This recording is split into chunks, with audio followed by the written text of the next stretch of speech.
Hello friends, आज हम intelligence की यूनिट स्टार्ट करने वाले हैं। इसमें basically intelligence, thinking and creativity, ये 3 टॉपिक्स आते हैं। तो अभी हम इंटेलिजेंस की बात करेंगे इस वीडियो में। बाद में थिंकिंग और क्रिएटिविटी के लिए सेपरेट वीडियोस हम बनाएंगे। तो बेसिकली इंटेलिजेंस होता क्या है? तो इंटेलिजेंस जो है, इसकी डेफिनेशन आपको पता होनी चाहिए, क्योंकि कई बार एग्जाम में क्या होता है, वो कुछ आपको कीवर्ड्स लिख देगा और बोलेगा इनमें से कौन से इंटेलिजेंस के पार्ट हैं और कौन से नहीं हैं। तो इंटेलिजेंस की डेफिनेशन आपको पता होनी चाहिए कि it is a global capacity,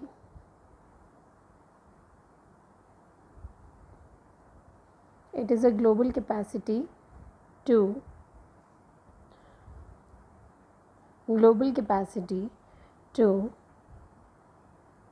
think rationally, act purposefully,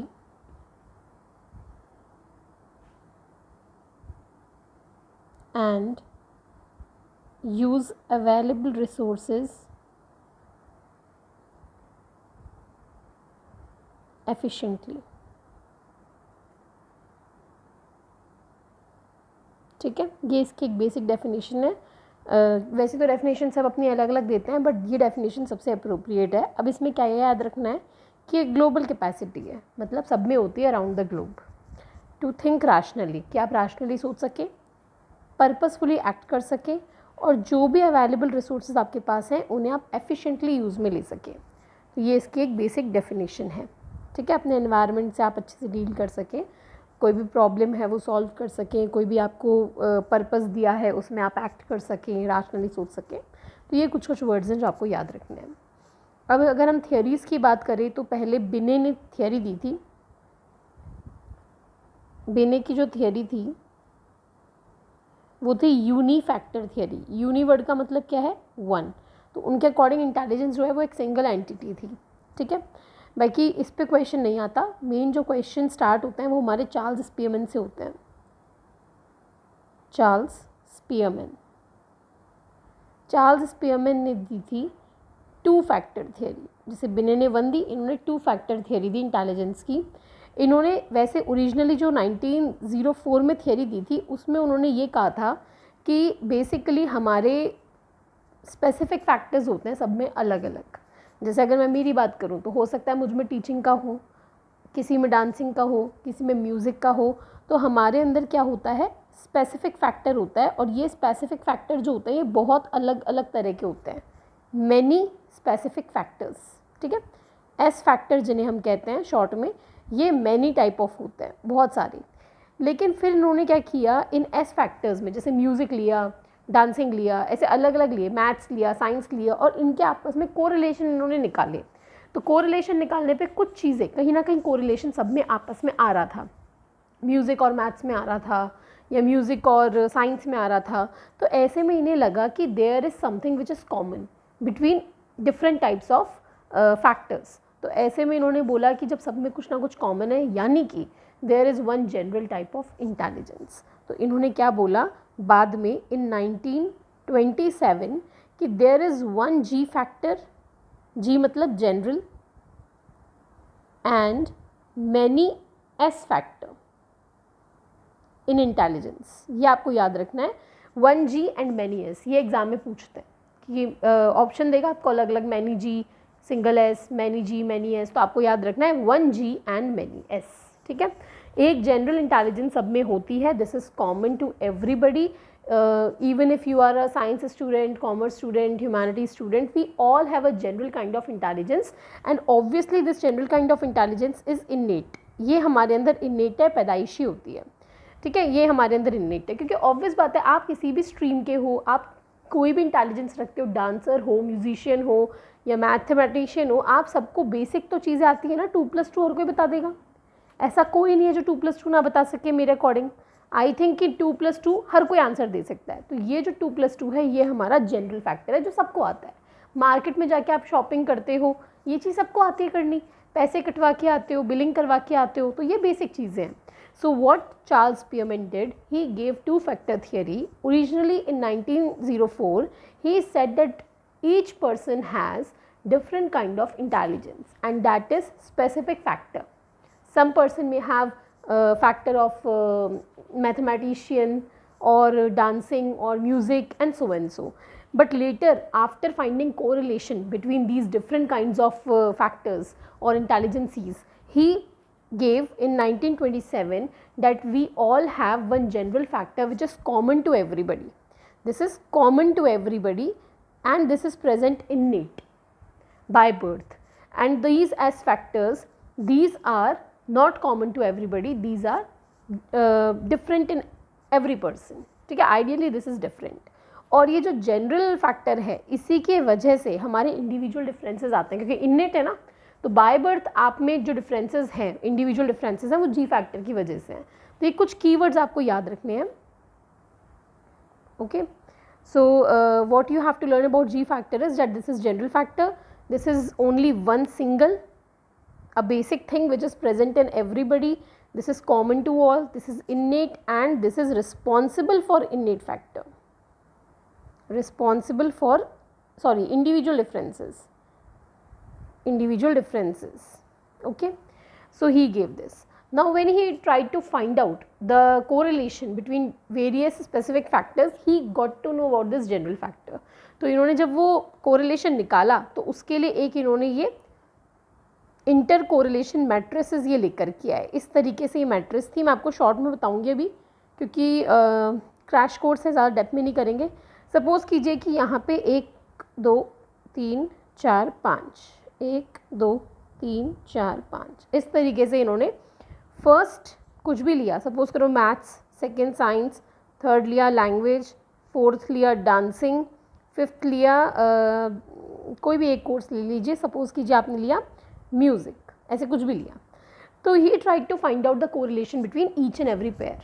सो जब आप ऑब्वियसली मैथ्स का मैथ्स से ही निकालोगे तो 100% आएगा, फुल 1 आएगा कोरिलेशन. फिर आप अगर मैथ्स का साइंस से निकालते हो तो कुछ आएगा, मैथ्स का थर्ड जो है आपका लैंग्वेज उससे निकालोगे कुछ और आएगा. तो आइडियली यहाँ पे सबका आपस में जब आप निकालोगे तो वो इस तरीके से 1 1 1 आएगा, और left side and right side जो होता है वो एग्जैक्ट सेम आता है. ठीक है, ये चीज़ अभी मैं आपको बहुत डेप्थ में नहीं बता रही क्योंकि आप कंफ्यूज होगे.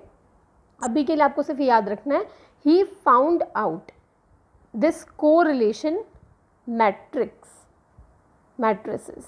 ठीक है, और तभी उनको पता चला कि कुछ ना कुछ कोरिलेशन सबके बीच में आ रहा है. And he gave tetrad equation. Tetrad equation says, suppose करो हम यहाँ पे 4 लेते हैं. ठीक है, ये 4 हमने लिया. So if you try to find out the correlation between these 4 in different groupings, like I try to find out correlation between 1 and 2 and I multiply it with the correlation coefficient of 3 and 4, then that is going to be equal to the correlation between these 4 only but in different grouping, like 1 3 and 2 4. मतलब कि अगर मैं R12 और R34 को multiply करती हूँ तो right hand side पे अगर R13 या R14 ले लो, है ना, R14 और यहाँ पे R23 ले लो, ये इक्वल ही आएगा. आइडियली इन्होंने बोला कि ये इक्वल ही आएगा क्योंकि ये कोरिलेशन जो है ये कुछ ना कुछ सब में कॉमन चल रहा है. तो इस तरीके से आपका आएगा. अब एग्जाम में इस तरह का क्वेश्चन PYQ में आया हुआ है और उसने बोला इनमें से कौन कौन से टेट्राड इक्वेशन सही हैं. तो कैसे पता करोगे कौन से सही हैं, क्योंकि पॉसिबिलिटी तो बहुत सारी हैं. तो उसके लिए ट्रिक ये है कि आपको ये याद रखना है कि जो 1 2 3 4 है ना, ये 1 2 3 4 ये केवल एक ही बार आना चाहिए ऑन बोथ साइड्स. मतलब कि each number should not be repeated at all, it should be present only once. ठीक है, on both LHS and RHS only once. Like यहाँ पे देखो 1 2 3 4 एक बार है, यहाँ पे भी 1 2 3 4 एक बार है, यहाँ भी 1 2 3 4 एक बार है. सपोज करो मैं यहाँ पे R11 और R23 लिख दूँ तो ये रॉन्ग हो जाएगा क्योंकि यहाँ पे 1 1 2 बार आ गया ना, रिपीट हो गया. तो ये चीज़ नहीं होनी चाहिए. So this one is wrong. इस तरीके से नहीं होना चाहिए. 1 2 3 4 should be present only once on both hand side. ठीक है, ये इस तरीके से आपको टेट्राड इक्वेशन आइडेंटिफाई करनी है क्योंकि ये PYQ में आया है. अगर आपने बुक ऑर्डर नहीं करी है तो कर दो, बुक ले लो, बुक लोगे तो हम सारे क्वेश्चन करेंगे.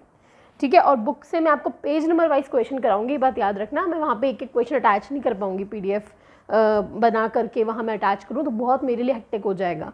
तो इसीलिए मैं आपको सीधा बोलूँगी भाई पेज नंबर ये निकालो, उसका क्वेश्चन नंबर ये देखो, और आप अपना लाइव पे करेंगे तो कोई दिक्कत नहीं आएगी. आप उसी वक्त खोलें, उसी वक्त अपना कॉपी पेन साथ में रखें और वहीं के वहीं सॉल्व करें. पेज नंबर वाइज हम करेंगे, इसीलिए मैं आपको इंसिस्ट कर रही हूँ कि आप लोग बुक बाय करें। और बुक में लेटेस्ट क्वेश्चन है दिसंबर 23 तक के, और अभी तक किसी भी बुक में दिसंबर 23 तक के पेपर मैंने नहीं देखे, इसीलिए बुक मैंने डिज़ाइन किया है आप लोगों के लिए, वरना तो हम कोई भी बुक उठा लेते। But those books do not have the latest question, and even if some book have like December 23 तो नहीं है, अगर मार्च का भी होगा या जून उससे पहले वाला होगा जून मार्च का, तो उसमें पुराने पेपर नहीं है। और मैं चाहती हूँ आपको 2012 के ओल्डेस्ट जो हमारा जून 2012 का है वहाँ से लेकर के लास्ट तक के मैं आपको कराऊँ, इसीलिए PYQ बुक ज़रूर ऑर्डर कर लेना। आप लोग अमेजन से कर लो, फ्लिपकार्ट से कर लो, कुछ बच्चे कह रहे थे अमेजन पे सस्ती पड़ रही है तो वहाँ से कर लो, जहाँ से आपको सही लगे वहाँ से बुक ऑर्डर कर लो, और डिलीवर आपके पास 10 तारीख से पहले हो जाए, क्योंकि मुझे लगता है मैं क्रैश कोर्स आपका 8 या 9 तक करवा दूँगी, तो उसके बाद में मुझे आपको PYQ ही करवाना है। 3 या 4 दिन में सारे PYQ आपके फ्री हो जाएंगे, तो ये आप मंगा के रखें, ठीक है। तो ये टेट्राड इक्वेशन हो गया। वैसे ही इन्होंने बोला टेट्राड डिफरेंस। तो what is tetrad difference? If we take these right hand side values to the left hand side, what would happen? यहाँ पॉजिटिव है, लेफ्ट साइड जाके माइनस हो जाएगा, तो बस इसका नाम डिफरेंस रख दिया, अनइक्वल टू विल बी 0। इसमें भी यही ध्यान रखना कि हर नंबर एक बार रिपीट हो, 1 2 3 4 1 2 3 4, ठीक है, और बीच में माइनस लग जाएगा, तो इसे टेट्राड डिफरेंस हम कहेंगे। स्पीयरमैन के बारे में आपको केवल ये बातें याद रखनी है। And one more additional thing you should know कि he invented factor analysis, he invented factor analysis which is very crucial for us. Factor analysis भी हम पढ़ेंगे, ठीक है। तो स्पीयरमैन के बारे में मेन आपको बातें ये याद रखनी है। इसके अलावा और आपको क्या याद रखना है? स्पीयरमैन की जो ये थियरी है, इसी से आगे चल के कुछ थियरीज निकली। There were many people who supported his theory, who were in the favor of G factor, that there is some innate factor, है ना, which is present in everybody।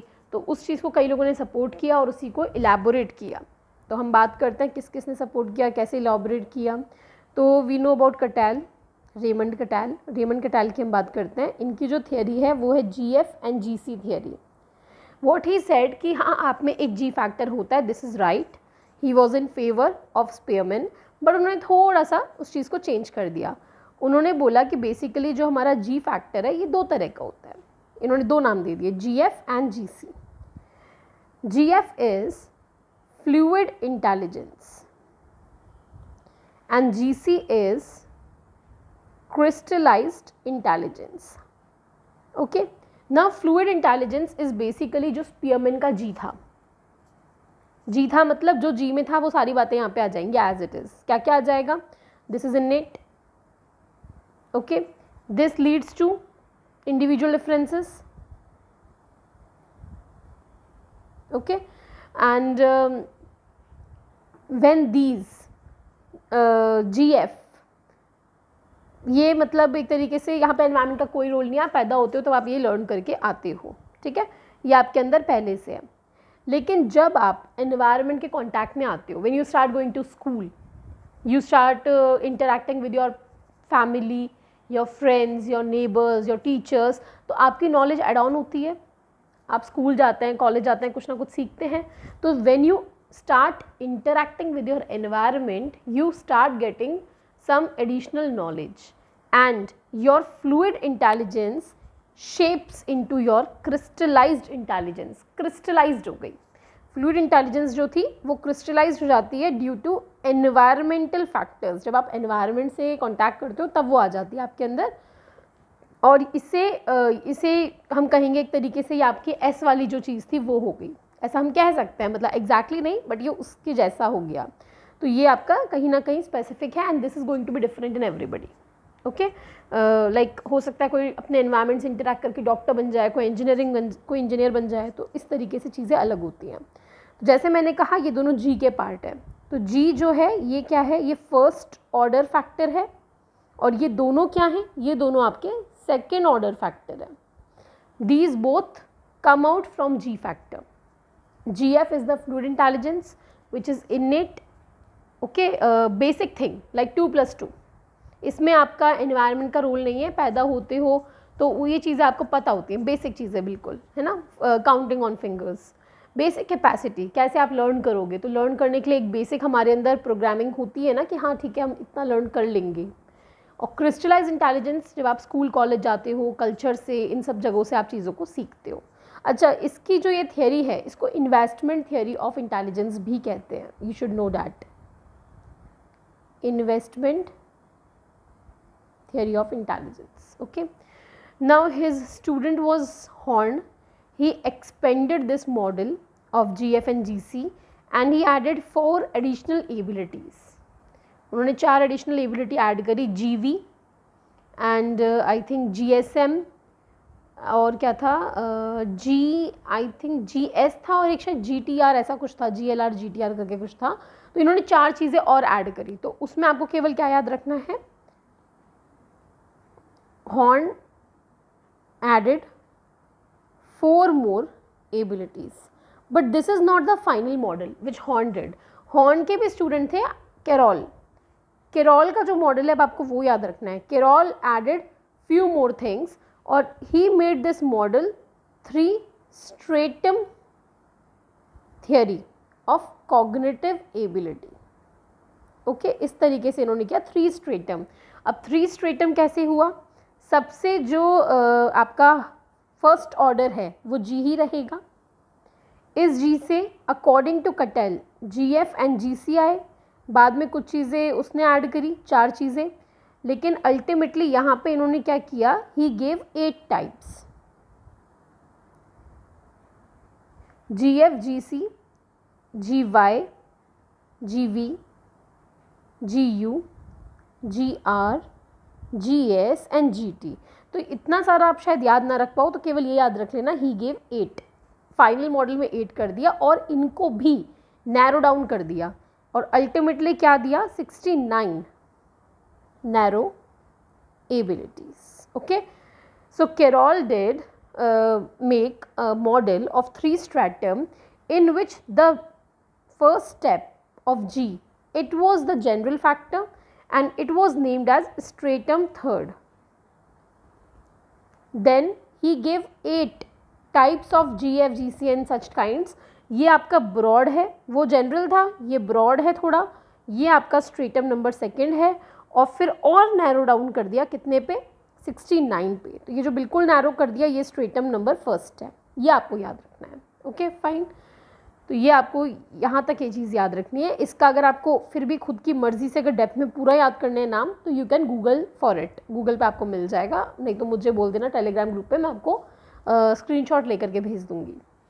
Okay, then next is your Arthur Jensen's view, Arthur Jensen's view of intelligence. Arthur Jensen का जो theory है उसे level theory बोलते हैं, Arthur Jensen level theory of intelligence. What he did, जैसे suppose कीजिए I did some work, मैंने fact analysis किया, now you want to confirm whether I did the fact analysis right or wrong, so you did the same thing which I did just to confirm whether I have done it right or not. That is known as confirmatory fact analysis and Arthur Jensen did the same. So what he did, he tried to carry out the fact analysis which Spearman did and he just wanted to confirm that that was done correctly.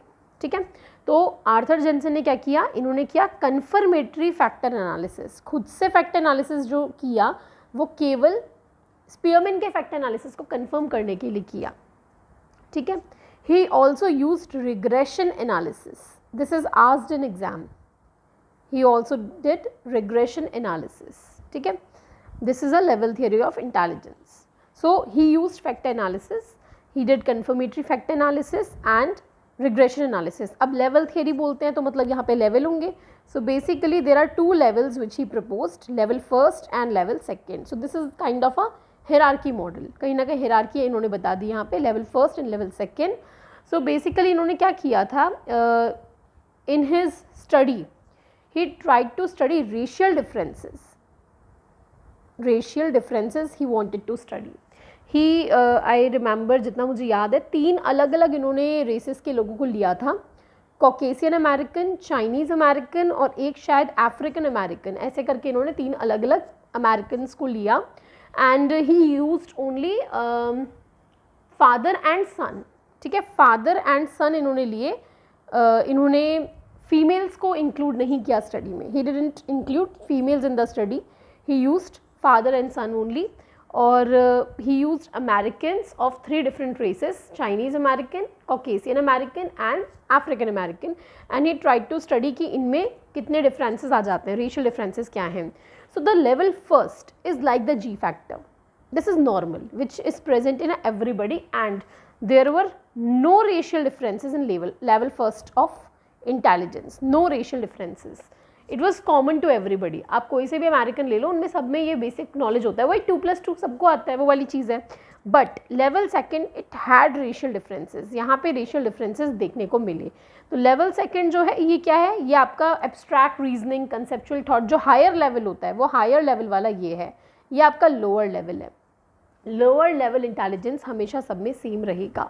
2+2 हर कोई कर लेगा, है ना. लेकिन जो higher level की जो cognition है वो हर कोई नहीं कर सकता, उसमें रेशियल डिफरेंसेस आ जाते हैं. एंड जहाँ तक मुझे याद आता है शायद इनको आई थिंक अफ्रीकन या एशियन में से जो थे उनका ज़्यादा था, मुझे एग्जैक्टली याद नहीं है, बट ऐसा था. और ये आपसे पूछेंगे भी नहीं, आपको सिर्फ ये याद रखना है यहाँ पे जो लेवल फर्स्ट है वो लोअर लेवल है, ये कहीं ना कहीं जी की तरह है. This is similar to the G factor, जहाँ पे रेशियल डिफरेंसेस जो है वो नहीं आते, हर कोई कर लेता है. And second is the one which has racial differences, it is related to the specific factor only. Okay, then comes your Vernon model. Vernon के मॉडल को हम बोलते हैं hierarchical theory of intelligence. Hierarchical theory of intelligence, ठीक है. What he did, इन्होंने hierarchy दी. ये स्पीयरमैन का जो मॉडल था उसको इन्होंने इलेबोरेट किया है कहीं ना कहीं. जैसे स्पीयरमैन का जी था, इन्होंने जी को 2 में डिवाइड किया, ठीक है. किसमें किया, verbal, educational and spatial mechanical. Again ये फ्लो चार्ट भी आपको गूगल पे मिल जाएगा. फिर इनको 3 में और इलेबोरेट किया, creative ability, verbal fluency, numerical factor. Spatial mechanical को 3 में किया, स्पेशियल फैक्टर, साइकोमोटर फंक्शन और मैकेनिकल इंफॉर्मेशन फैक्टर. और फिर इनके अंदर सब में 3-3 उन्होंने स्पेसिफिक बता दिए. Everybody has 3 specific factors in it. तो ये फ्लो चार्ट है, केवल फ्लो चार्ट याद करें, बहुत ज़्यादा डेप्थ में आपको इसमें नहीं जाना, ठीक है. Not very much you have to get into this, बहुत ज़्यादा इंपॉर्टेंट नहीं है. बस ये याद रखें, वर्नर ने हिरार्की दी है, 4 लेवल पे हिरार्की हो गई. सबसे ऊपर आपका जी फैक्टर है, इसके नीचे जो ये verbal, educational and spatial mechanical है, this comes under major group function. Major group function. Then इसके नीचे जो है वो माइनर ग्रुप फंक्शन, और उसके नीचे जो है वो है स्पेसिफिक फैक्टर्स. ये आपको याद रखना है. ओके, आई होप यहाँ तक आया होगा. Now he was a proponent of Donald heaps theory of intelligence. Vernon जो थे, he was proponent of Donald heaps theory of intelligence, ठीक है. इन्होंने क्या बताया, इन्होंने बोला कि हमारे अंदर 3 तरह की इंटेलिजेंसीज हैं. बेसिकली 2 बताई थी इन्होंने, वर्नन ने तीसरी कर दी. तो डोनाल्ड हेब ने 2 तरह की इंटेलिजेंस बताई, intelligence A and intelligence B. Intelligence is A is basically are biological type of ability, जो बायोलॉजिकली हमारे अंदर है. बायोलॉजिकल जो भी आपके अंदर है वो आपका इसमें आएगा. And when you interact with environment, when biology interacts with environment, तो आपके अंदर आ जाती है बी वाली. तो अगर हम देखें तो basically every psychologist has proposed similar theory, but they have just renamed each others concept. I do not understand why. ज़्यादा डिफरेंस आपको बहुत थियरी में नहीं देखने को मिलेगा. ये बायोलॉजी, एनवायरनमेंट, इंटरैक्शन, ये वो फ्लूइड क्रिस्टलाइज वाली बात हो गई. बट कैसे करते हैं, क्या करते हैं, आई डोंट नो. बस ये नाम थोड़ा थोड़ा बदल देते हैं. फिर वर्नन ने इसमें सी ऐड किया, C added by Vernon. Vernon ने इसको ऐड किया और सी में इन्होंने बोला this is what manifest on test of cognitive ability. जब आप IQ टेस्ट लेते हो या कोई भी टेस्ट आप लेते हो, तो जो कॉग्निटिव एबिलिटी आपकी निकल के आती है वो इस सी इंटेलिजेंस की वजह से निकल के आती है. This is your cognitive ability like IQ and so. तो ये एक बार आप याद कर लेना. A is the biological ones, B is due to your environmental interaction and C is your cognitive ability. Okay, fine. अब इसके अलावा और भी लोग हैं जो इनके सपोर्टर थे, और भी लोग हैं जो इनसे डिसएग्री करते थे, ठीक है. Just a moment, I think शायद सपोर्टर कंप्लीट हो गए हैं, अब डिसएग्री वाले आएंगे. देखते हैं, अगर कोई सपोर्टर बाद में मिल गया तो कोई बात नहीं. अभी तक जो थे वो सपोर्टर ही थे. अभी हम बात करेंगे लुइस थर्स्टन की. Louis Thurstone, he was a rejecter of Spearman's theory. He gave 7 primary mental abilities theory. He said that we do not have a G. ठीक है, हमारे पास G नहीं है. इन्होंने क्योंकि कोई कोरिलेशन निकाला ही नहीं. बेसिकली व्हाट ही डिड, जब आप फैक्ट एनालिसिस पढ़ेंगे तो मैं आपको समझाऊंगी कि there are 2 kinds of rotations which we do. One is done when there is scope of correlation and another is done when there is no correlation. So जब correlation नहीं होता उस वक्त हम ऑर्थोगोनल लगाते हैं. तो इन्होंने स्टार्टिंग में ऑर्थोगोनल लगा दिया, तो जब ऑर्थोगोनल लगा दिया तो correlation तो निकलेगा ही नहीं. और फिर he said very proudly कि see there is no correlation. So he we can say कि इन्होंने fact analysis को use ही गलत किया. So when you use fact analysis in a wrong way, when you apply the wrong kind of rotation initially in the very first order, so what you get is the wrong idea only and then you made a whole theory out of it. So what he did, इन्होंने बोला कोई correlation नहीं है. देखो मैंने 7 आपको factor निकाल के बता दिया और इन 7 में कोई correlation नहीं है. correlation क्यों नहीं आया? क्योंकि ऑर्थोगोनल शुरू में ही लगा दिया. अभी आप कंफ्यूज मत हो ना ऑर्थोगोनल क्या है, ये हम आपको फैक्ट एनालिसिस टॉपिक में पूरा पढ़ाएंगे. सेपरेट वीडियो में फैक्ट एनालिसिस का आपके लिए बनाऊंगी. ठीक है. सो थर्स्टन ने 7 प्राइमरी मेंटल एबिलिटीज दी. He rejected G factor. G factor reject किया. Why? Because he used orthogonal rotation in the first order. Okay, तो इसकी वजह से कोई कोरिलेशन निकल करके नहीं आया. therefore no correlation was found. Writing समझ नहीं आएगा मेरी तो कोई दिक्कत नहीं है, आप सुन करके लिख लीजिएगा. ठीक है, ओके फाइन. तो ही गेव 7 टाइप्स ऑफ इंटेलिजेंसीज और वो 7 हैं, आपको सीक्वेंस में याद रखनी है. And also he did his study only on Caucasian males. अच्छा, कॉकेशियन पता है आपको कौन होते हैं? जो गोरी चमड़ी वाले अंग्रेज होते हैं, वो Britishers, pure Britishers, no mixing, pure जो बिल्कुल वाइट वाले जो कलर वाले होते हैं वो. तो he used only Caucasian males. ठीक है, तो कॉकेशियन मेल्स लिए केवल, तो कहीं ना कहीं वो भी एक ड्रॉबैक है इनकी स्टडी का. तो हमारी एनसीईआरटी में जो सीक्वेंस दिया है इनकी 7 एबिलिटीज़ का वो अलग है, और जब हमारे एग्जाम में क्वेश्चन आता है तो वहाँ पे लोग अलग सीक्वेंस मानते हैं. तो मैं आपको जो अपने आंसर की में माना जाता है वो लिखवा रही हूँ. So, सबसे पहला आता है verbal comprehension. You have to learn it in this very same sequence which I am writing here for you. Verbal comprehension, verbal fluency, numerical ability, memory, perceptual speed,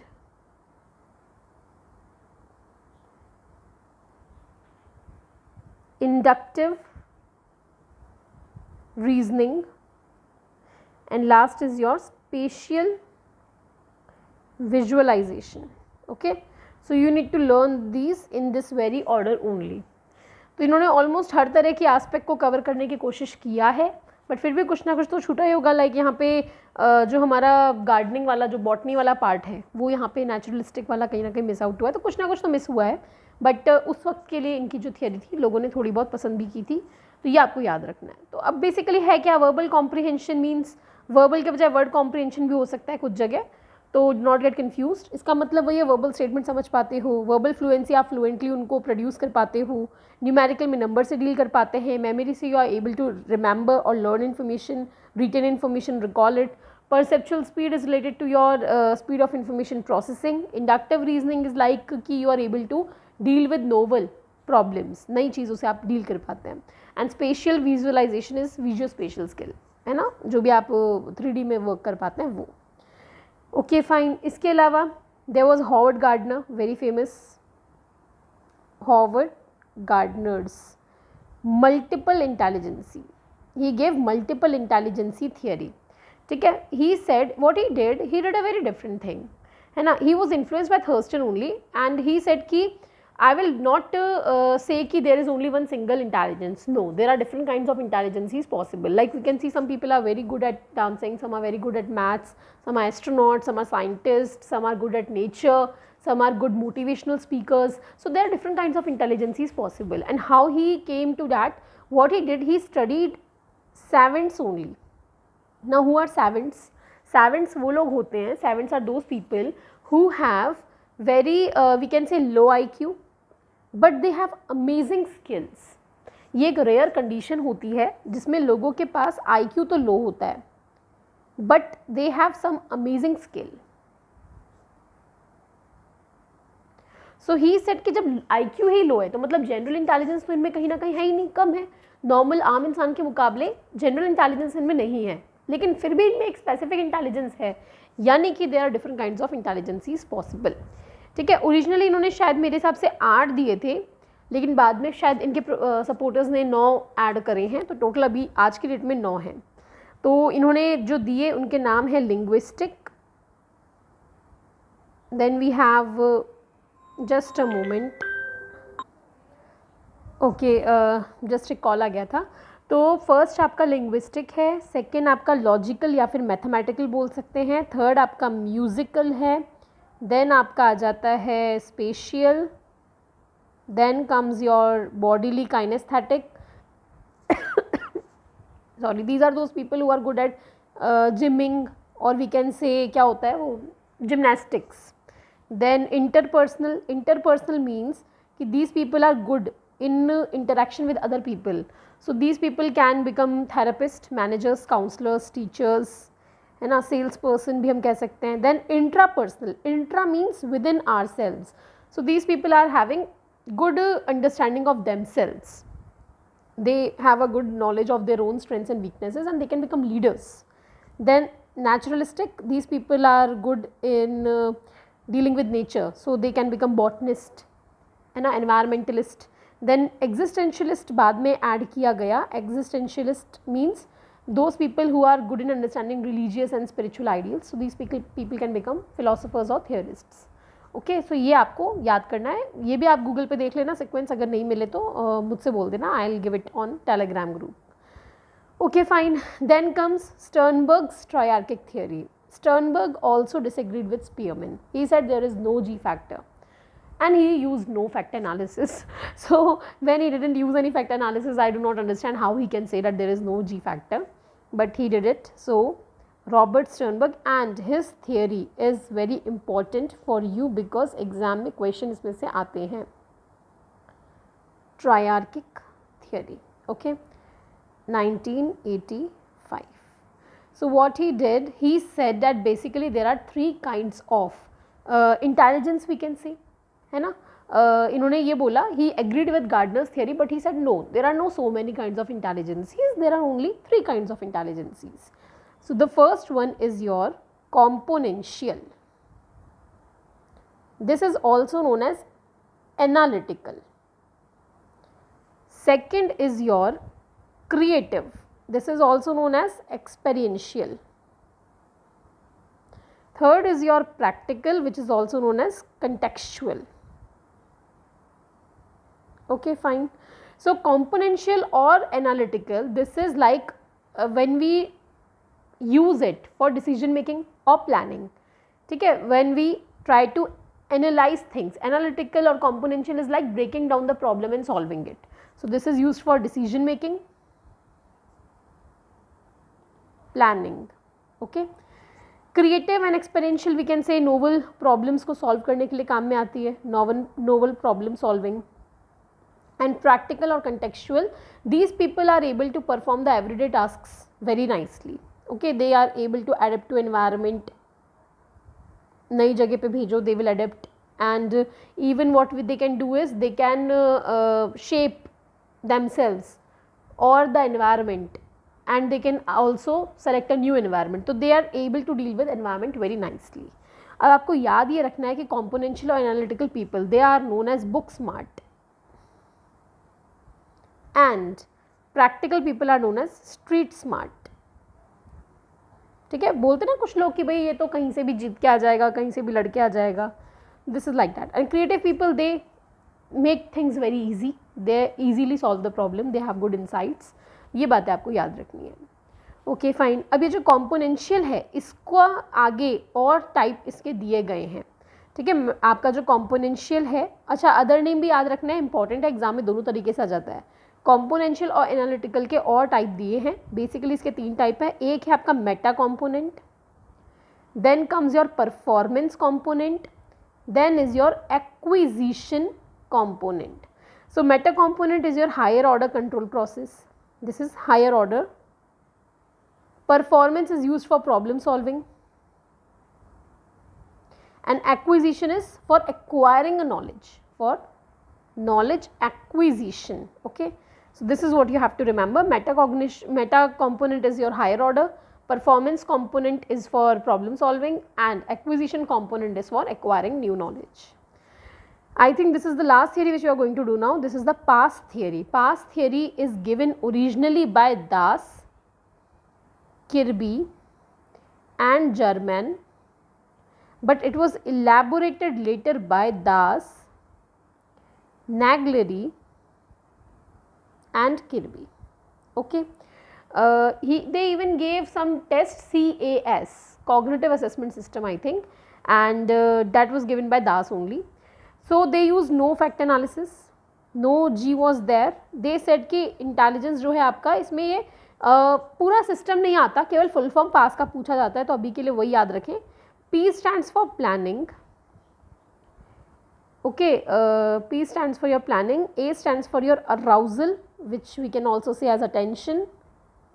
S is for simultaneous or successive, like in both ways we can process thing. Simultaneous and successive. Okay, this you have to remember, that is it. No, एक theory आपका रहता है Gilford की, जो structure of intellect model, that is very important, वो नहीं हम skip कर सकते. गिलफर्ड्स structure of intellect model very important, इसमें से भी बहुत questions आते हैं. Structure of intellect model, and this has been revised several times, you should know. He used fact analysis. He gave higher order intelligences. What did he say? That we have 3 types of 3 dimensions. There are 3 dimensions in this model. Okay, आप कोई भी task करते हो तो वो आप 3 तरीके से करते हो. There are 3 dimensions in it: operation, content and product. Operation, content and product. Okay. Now initially first model में जैसे ऑपरेशन में 5 दिया, कंटेंट में 4 दिया, प्रोडक्ट में 6 दिया, तो पुराना आपको याद नहीं रखना. जो लेटेस्ट है the third model, it has 6 operations, 5 contents and 6 products. तो 6 क्रॉस 5 क्रॉस 6, तो 6 cross 5 cross 6 will lead to 180 cells. So there are 180 possibilities in which you can perform a task. So आपको ये याद रखना है कि इसमें क्या क्या आता है, वो भी सीक्वेंस में. You need to learn it in sequence. So operation में क्या क्या आता है आपका? It includes cognition, memory recording, memory retention, divergent thinking, convergent thinking and evaluation. Content has 5. Audio content या तो ऑडियो होगा या विजुअल होगा या आपका सिम्बॉलिक भी हो सकता है, आपका सिमेंटिक भी हो सकता है और आपका बिहेवियरल भी ये हो सकता है. ठीक है. प्रोडक्ट, मोस्टली प्रोडक्ट पे पूछा गया है. Unit, class, relations, systems, transformation and implication.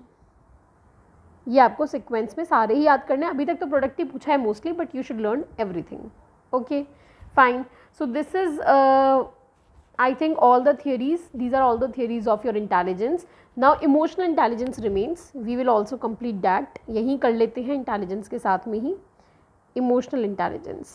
Now see, emotional intelligence is basically how you understand your own emotions and others' emotions. That is also important. Many cases we have seen where a person is very intelligent, got good package job, but he is not happy. है ना, he is not happy with the job. Why? Because they are low on emotional intelligence.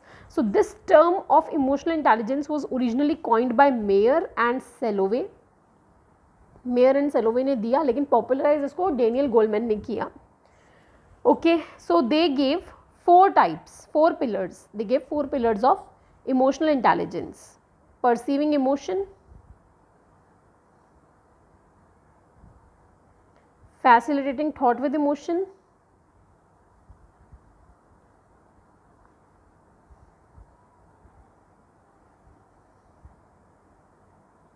understanding emotion